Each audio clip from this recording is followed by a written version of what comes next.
একটা মাস খোদার ওয়াস্তে। দৈনন্দিনের প্রয়োজনের জিনিস যারা বিক্রি করে মুনাফা ছাড়া যাচ্ছে না। আর যারা ক্রেতা তাদেরকেও বলবো, সে তো জান্নাত নিয়ে যাবে সহানুভূতি দেখায়া, আপনি জান্নাত নেবেন কি করে? আপনিও তার সাথে সহানুভূতি দেখান।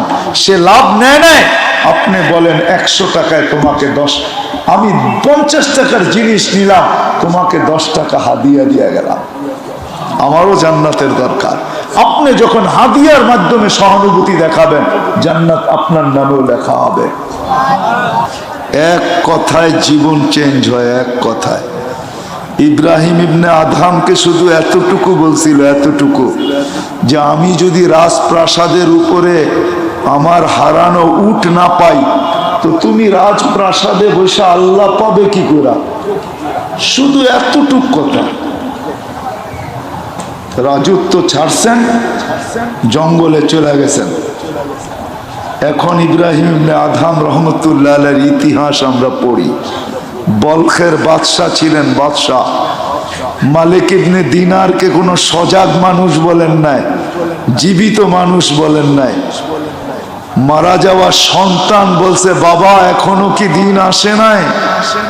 যে মুসলমানের কি এখনো কি ইমানদারের দিন আসে নাই যে তুমি ফিরবে?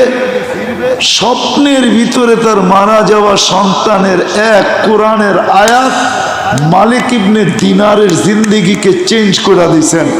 এখনো যদি কোনো ওলি নিজেকে ওলি বলতে চায়, তাহলে মালিক ইবনে দিনারের উপর দিয়ে তার সিলসিলা যেতে হবে।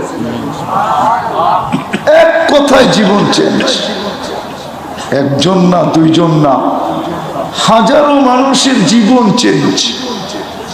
আব্দুল কাদের জিলানী রহমতুল্লাহ আলাইহির জীবনীতে আছে, 6 বৎসরের বাচ্চা, তার সাদা সিধা কথায় ডাকাত দলের পুরা দলের জীবন চেঞ্জ।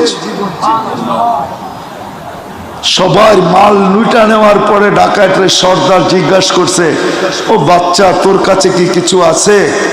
তুমি তো আমাকে দেখলেই না, আমার মা এখানে 60টা সোনার আশরাফি বাইদা দিছে, তুমি তো আমাকে জিজ্ঞাসাই করলে না।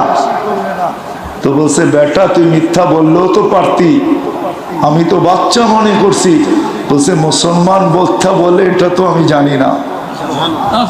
এক কথায় ডাকাত দলের জীবন চেঞ্জ।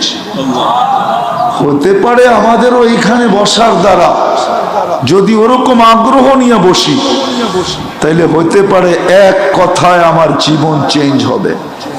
যুবকের জীবন এমন চেঞ্জ হবে যে যুবক এখান থেকে উইটা হাঁটতে থাকবে, আর আল্লাহ উপর থেকে বলতে থাকবে, ইন্নী উবাহি বিহিল মালাইকা।